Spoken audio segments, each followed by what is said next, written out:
sejak kebangkitannya, ulama bersama pengikut-pengikutnya istiqomah dan setia, jaga akidah dan sunnah Rasulnya. Alhamdulillah segala puji baginya, ulama bersama pengikut-pengikutnya istiqomah dan setia, menjaga agama manusia dan bangsa. Mari kuatkan niat kita, kita bulatkan tekad kita, terus lanjutkan amal kita, mengembangkan hikmah kita. Assalamualaikum warahmatullahi wabarakatuh.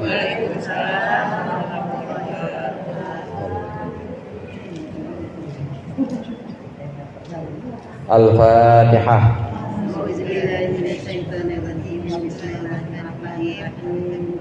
Iyyaka na'budu wa iyyaka nasta'in. Shiratal ladzina an'amta 'alaihim. صراط الذين أنعمت عليهم غير المغضوب عليهم. Bismillahirrahmanirrahim. Alhamdulillah mu'allimin kullahi wa musahhiril khairi man yata'allamu. Thumma assalatu wassalamu ala nabi wa alihi wa sahbihi. Ya Allah, ya Rabbana kaffir 'anna dhunubana wa walidina wa liman huwa muslimun. Nad'uka Allahumma 'ilman nafi'an min yawmina ilal hisabi yaqum. Amin amin amin wa ya Fattahu. Amin amin amin wa ya alim. Alhamdulillahilladzi ahya bi dzikrihi quluba ibadihi al-arifin wa amata an bawatinihim hujbal khafa'i fa qamu li irsyadil ibadi ila ulumiddin.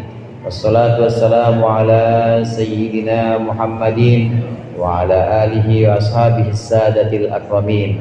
Amma ba'd, fa inna asdaqal hadithi kitabullah wa khairul hadi hadi Muhammadin sallallahu alaihi wasallam wa syarrul umuri muhdatsatuha wa kullu muhdatsatin bid'ah wa kullu bid'atin dhalalah. Segenap jamaah Majelis Ta'lim Masjid Al-Abrar, para ibu ustazah, ibu-ibu hajjah, hadirat sekalian yang berbahagia dan insyaallah dirahmati oleh Allah. Alhamdulillah pada sore hari ini kita berkumpul lanjutkan pengajian rutin kita, membaca kitab Irsyadul Ibad dan membacakan dzikir-dzikir wirid-wirid sebelumnya. Mudah-mudahan apa yang tadi sudah kita laksanakan dan apa yang akan kita baca menjadi sesuatu yang bermanfaat, bernilai ibadah di sisi Allah, manfaat dunia akhirat. Amin ya rabbal alamin. Pembahasan kita sholat sunnah tatawu atau sholat tatawu atau sholat sunnah yang kita kenal dengan sholat malam, sholat tahajud. Keutamaan sholat malam itu antara lain adalah kita bertambah dekat kepada Allah dengan sholat malam. Sholat malam ini ada banyak keutamaannya karena memang Allah memilih waktu-waktu, Allah memiliki waktu-waktu tertentu di mana Allah kabulkan doa-doa dalam waktu-waktu tersebut. Termasuk di antara waktu-waktu mustajab atau waktu di mana Allah mengabulkan doa kita adalah di malam hari. Di malam hari ini kita dianjurkan untuk bangun untuk sholat yang namanya sholat lail atau sholat tahajud. Ada di halaman 201. Betul ya Bu? Halaman 201. Sama-sama kita baca. Bismillahirrahmanirrahim. Bismillahirrahmanirrahim. Wa hukiya an ba'dis salihin annahu qala ra'aitu Sufyan ats-Tsauri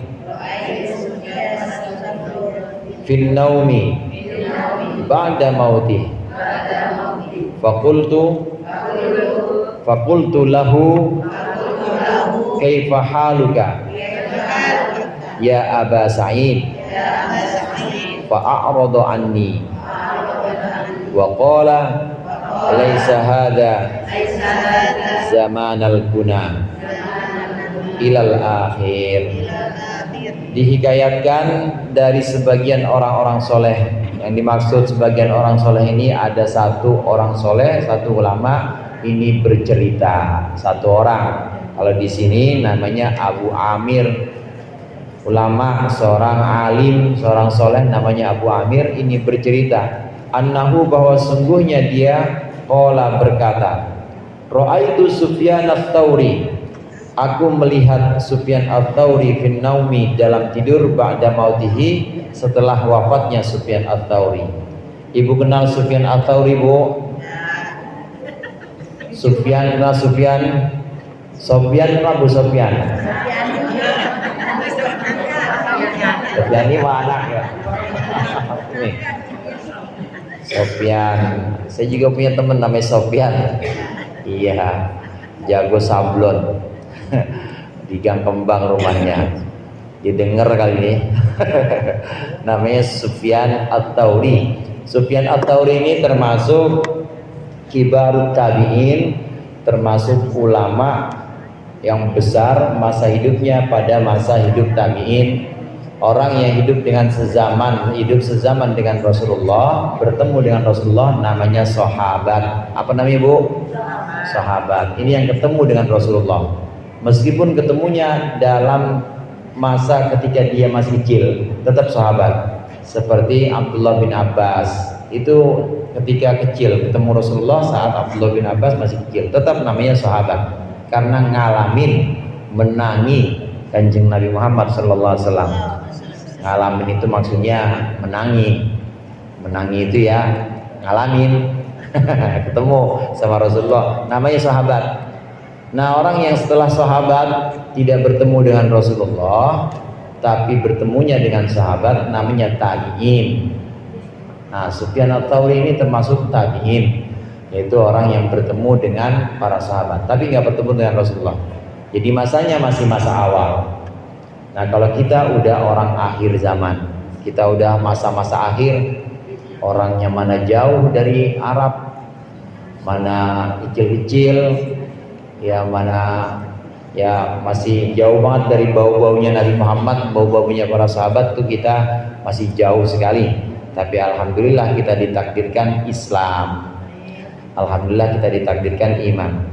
Sufyan ats-Tsauri wafat. Nah, kemudian sebagian muridnya, sebagian orang soleh, yakni Abu Amir ini bermimpi bertemu dengan Sufyan ats-Tsauri. Sufyan ats-Tsauri sudah wafat, tapi kemudian orang ini bertemu dengan Sufyan ats-Tsauri dalam tidurnya. Maksudnya bermimpi bertemu dengan Sufyan ats-Tsauri. Faqultu, maka aku berkata lahu kepada Sufyan ats-Tsauri, kaifa haluka ya Aba Sa'id, apa kabarmu wahai Aba Sa'id? Aba Sa'id itu kunyah. Orang Arab kalau udah jadi tokoh biasanya punya kunyah, Bu. Punya kunyah. Ini khusus untuk orang-orang yang memang sudah jadi tokoh, orang-orang yang memang sudah masyhur, biasanya punya kunyah. Nama itu ada nama asli.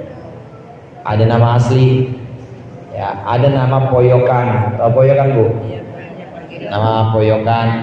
Kalau dalam bahasa Arab poyokan itu namanya lakob. Lakob.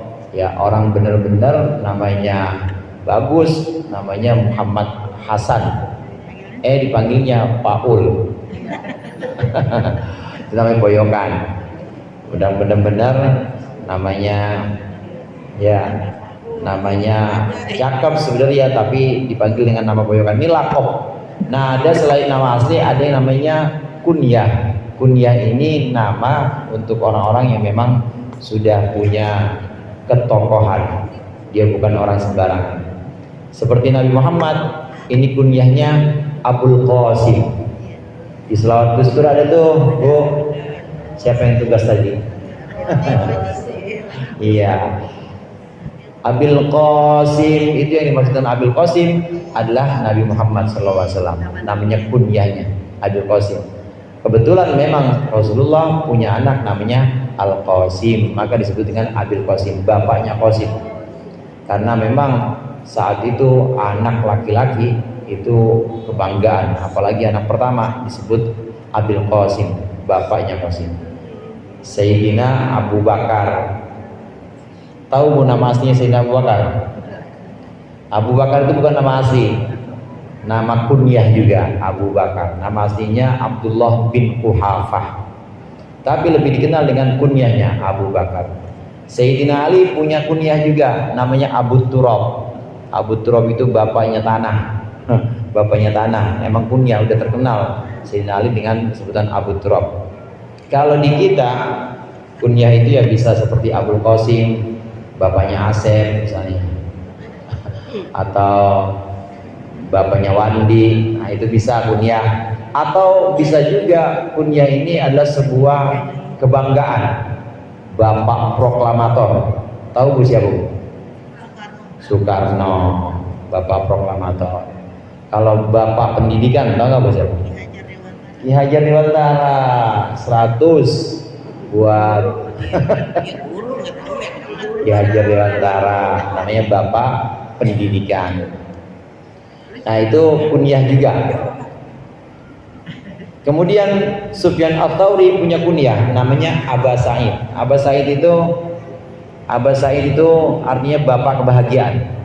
Bapak kebahagiaan Aba Said.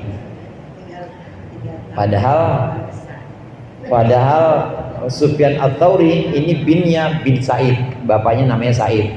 Tapi di sini sebut bapaknya Said, padahal bapaknya dia namanya Said. Jadi maksud di sini Aba Said bapak kebahagiaan. Bapak kebahagiaan. Apa kabar wahai bapak kebahagiaan? Sebutkan kunyah di sini. Jadi bertemu dengan tokoh dalam mimpi, kemudian dipanggil dengan nama kunyahnya. Apa kabar bapak pendidikan? Apa kabar bapak demokrasi? Apa kabar bapak proklamasi? Bapak proklamator. Nah, ini disebutkan kunyahnya. Fa'aradu anni, maka kemudian Sufyan Ats-Tsauri berpaling, melengos anni dariku, nggak mau dipanggil itu. Wa qala, dan berkata Sufyan Ats-Tsauri, laisa hada zamanal kuna. Laisa hada, bukanlah sekarang ini zamanal kuna, waktunya kunyah atau nama kebanggaan. Melengos dipanggil wahai bapak kebahagiaan, dari mimpi nih dipanggil wahai bapak kebahagiaan, enggak, dia melengos. Sekarang bukan waktunya sebutan nama-nama kebanggaan. Maksudnya di sini ketika sudah wafat di alam barzakh, di alam yang merupakan bagian dari alam akhirat. Kalau sudah di dunia itu, kalau sudah lepas dari dunia, udah nggak ada lagi kebanggaan nama-nama seperti itu, udah nggak ada lagi bapak pendidikan, nggak ada lagi bapak, dan nama-nama yang disebut sebagai kebanggaan di sini udah nggak ada lagi, kata Sufyan Ats-Tsauri. Faqultu lahu, maka kemudian aku berkata kepada Sufyan, kaifa haluka ya Sufyan? Apa kabarmu wahai Sufyan? Akhirnya pakai nama asli Bu, nama asli. Jadi ibu ngimpi misalnya, ibu ngimpi ketemu sama tokoh. Nah kemudian ibu panggil tokoh itu, wahai bapak demokrasi. Nah kata tokoh yang udah meninggal itu, udah nggak usah lagu-laguan gitu, nggak usah pakai nama gitu, biasa aja di sini mas, sama semuanya orang, nggak ada demokrasian. Akhirnya dipanggil pakai nama asli. Gitu juga ini Abu Amir yang ngimpi, orang yang ngimpi ini juga akhirnya manggil pakai nama asli. Kaifa haluka ya Sufyan? Bagaimana kabarmu wahai Sufyan? Fa ansha yaqulu, maka mulailah Sufyan Ats-Tsauri berkata. Jadi ditanya, bagaimana kabarmu wahai Sufyan dalam mimpi? Jadi Sufyan Ats-Tsaurinya ini sudah meninggal Bu, sudah wafat.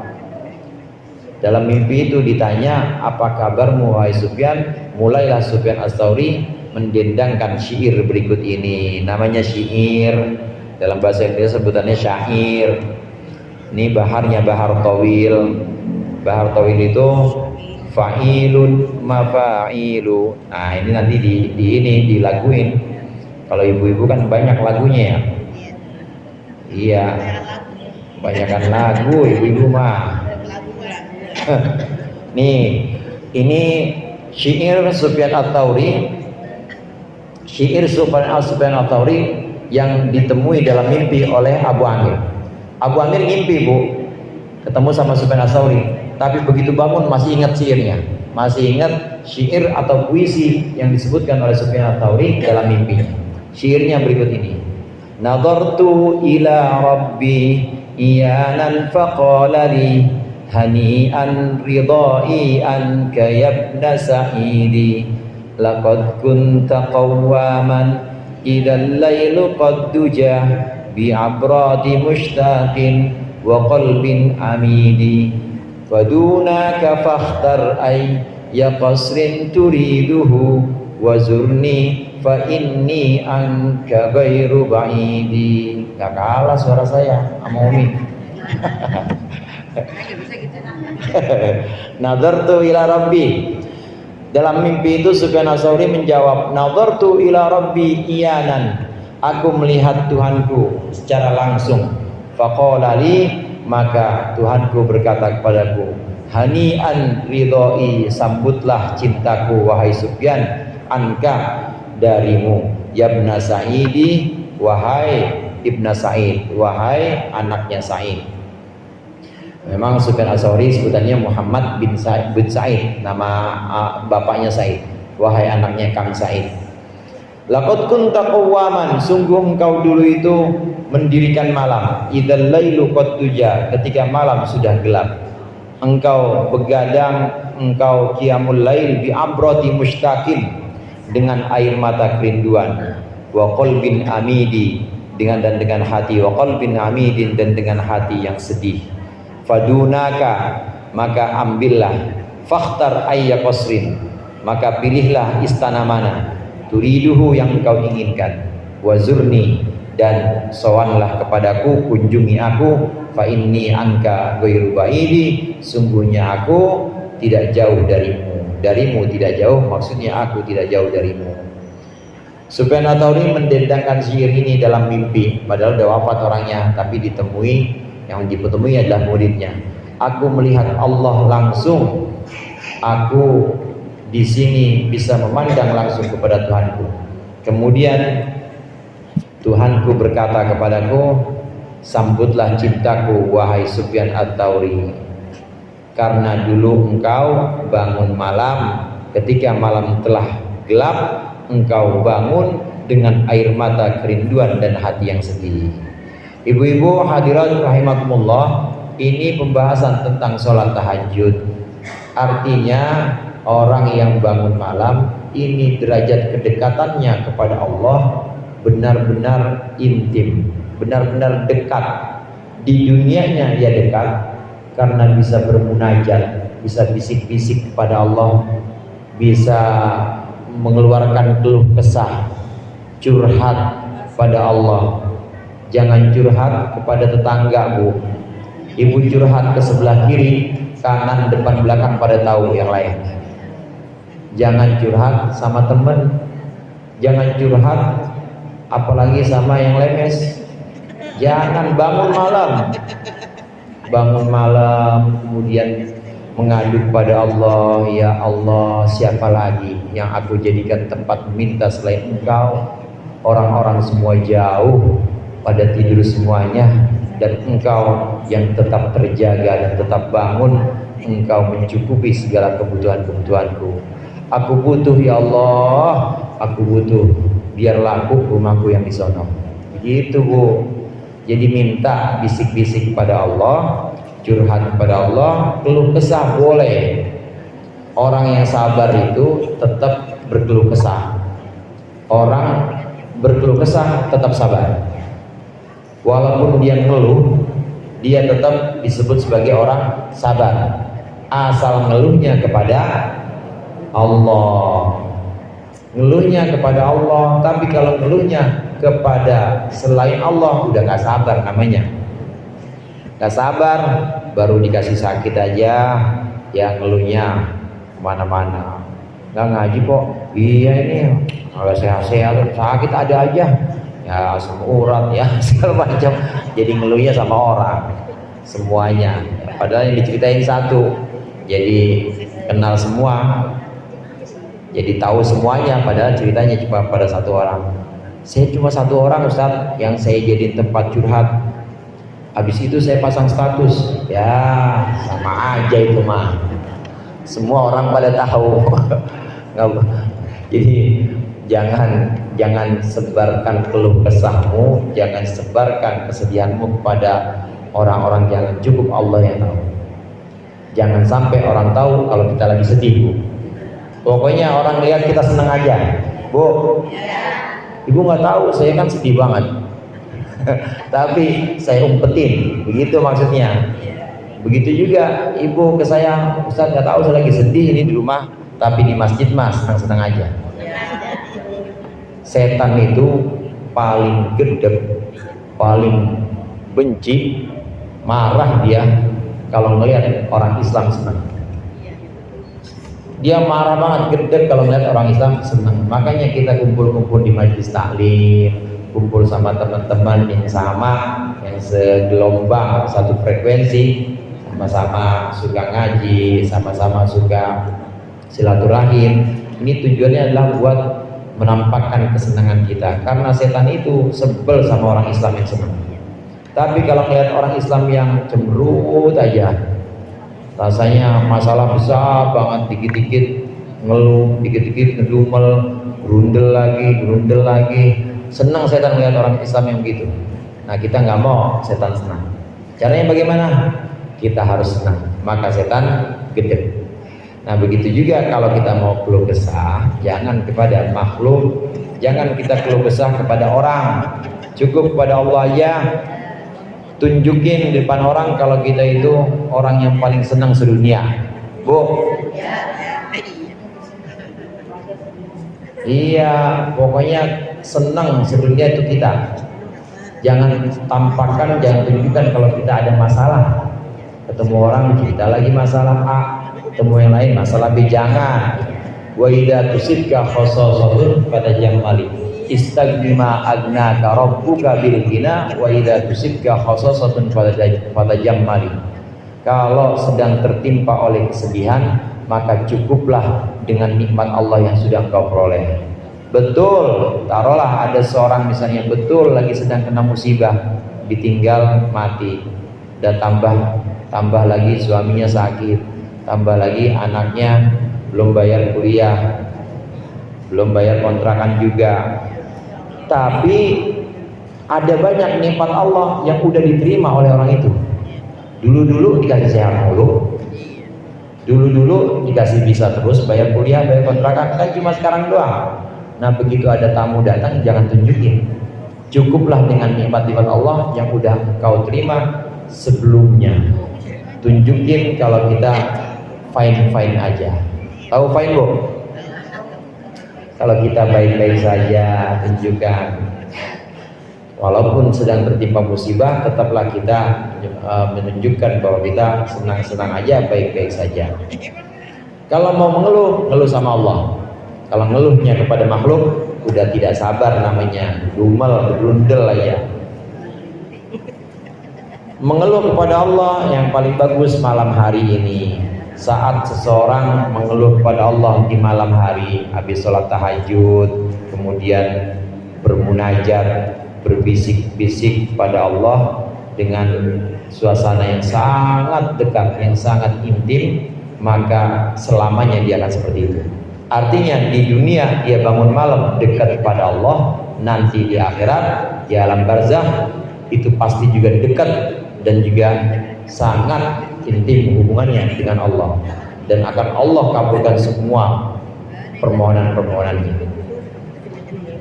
Ini dari fadilahnya sholat malam atau sholat tahajud.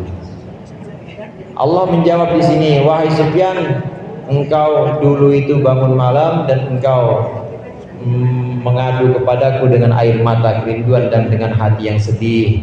Oleh karenanya fadunaka fakhtar, maka ambillah, pilihlah pilihlah istana yang engkau kehendaki. Pilihlah, dikasih istana Bu. Orang yang bangun malam dikasih istana oleh Allah nanti di sana. Tinggallah di istana itu, pilih mau istana yang mana aja. Istananya penghuni surga satu orang Bu. Pelatarannya itu sejauh mata memandang. Itu pelatarannya jauh mata panjang ya, jauh mata panjang kayak dari sini sampai Blok M dah kelihatan tuh pelatarannya. Berarti kalau udah mulai kelihatan orang itu berarti dia lagi ada di pintu gerbang istana kita, dan itu masih jauh. Itu satu istana penghuni surga, karena surga itu luasnya seluas langit dan bumi. Wasari'u ila magfiratin mir rabbikum wa jannatin arduhas samawati wal ardh. Bersegeralah mohon ampun kepada Allah, dan juga bersegeralah untuk menggapai surga yang luasnya langit dan bumi. Jangan takut kesesakanmu, jangan takut kepenuhan di sana. Luasnya seluas langit dan bumi. Makanya satu orang istananya itu baru latarnya doang, baru latarnya sejauh mata memandang. Belum lagi kamar-kamar dan bangunannya. Ini bisa didapat dengan bangun malam.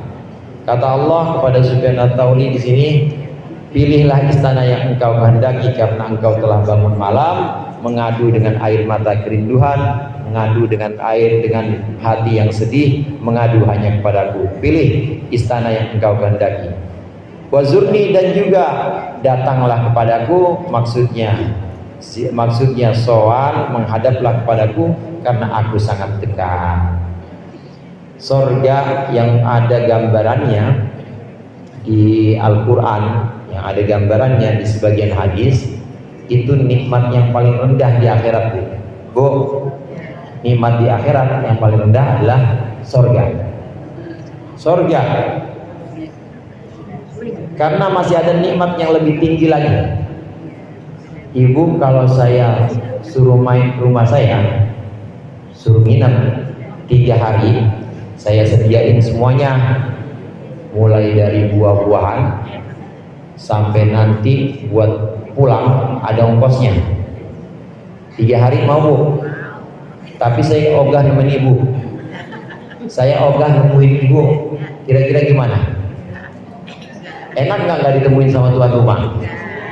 Gak enak, walaupun tiap pagi sarapan ada, siang nanti ada lagi, sore dikasih buat ini cemilan-cemilannya semuanya, kamarnya cakep-cakep. Tapi yang punya rumah ogah nemuin. Kira-kira enak gak tinggal di tempat yang begitu Bu? Gak enak. Begitu juga penghuni surga nanti. Begitu dapat kenikmatan surga selama beberapa waktu, belum ditemui oleh Allah, masih ada perasaan gak enak. Ini apa ini? Oleh karenanya saya sampaikan tadi, nikmat surga pertama, nikmat surga adalah yang paling rendah. Itu nikmat yang paling rendah pertama kali di akhirat, surga. Nah setelah itu ada yang lebih tinggi lagi, yaitu ridho Allah. Apa Bu? Ridho Allah, cinta Allah. Setelah beberapa waktu menikmati semua kesajian di surga, semua pemberian-pemberian di surga, kemudian Allah datang menemui para penghuni surga. Kita udah diundang, kemudian yang punya rumah datang, ayo nambah, ayo nambah, jangan malu-malu anggap rumah sendiri. Enak nggak digituin Bu? Itu kenikmatan kedua, yang lebih tinggi dibanding makan makanan, dibanding minum minuman. Kemudian itu kenikmatan yang keberapa tadi terakhir? Yang keberapa tadi? Yang kedua. Yang pertama apa? Surga. Yang kedua ridho Allah. Kenikmatan yang paling tinggi adalah ru'yatullah, atau memandang Allah langsung di surga. Kalah semuanya kalau sudah sampai ru'yatullah. Kalau sudah sampai memandang Allah di surga, maka hidangan-hidangan, semua pemberian-pemberian di surga telap semuanya, nggak ada bandingannya. nikmatnya dengan memandang Allah. Itu di surga nanti. Di sini Sufyan Ats-Tsauri yang sudah wafat kemudian ditemui oleh muridnya ketemu oleh Sufyan Ats-Tsauri ketika sudah wafat, ini bertemu dengan Allah, kemudian sudah diundang untuk sowan langsung menghadap kepada Allah. Kenapa bisa tinggi derajatnya Sufyan Ats-Tsauri? Karena bangun untuk sholat malam, untuk sholat tahajud. Mudah-mudahan kita bisa mengamalkannya, bisa istiqomah melaksanakan ajaran-ajaran Rasulullah. Lebih kurangnya saya mohon maaf. Mudah-mudahan bermanfaat. Wallahul muwaffiq ila aqwamit thoriq. Wassalamualaikum warahmatullahi wabarakatuh.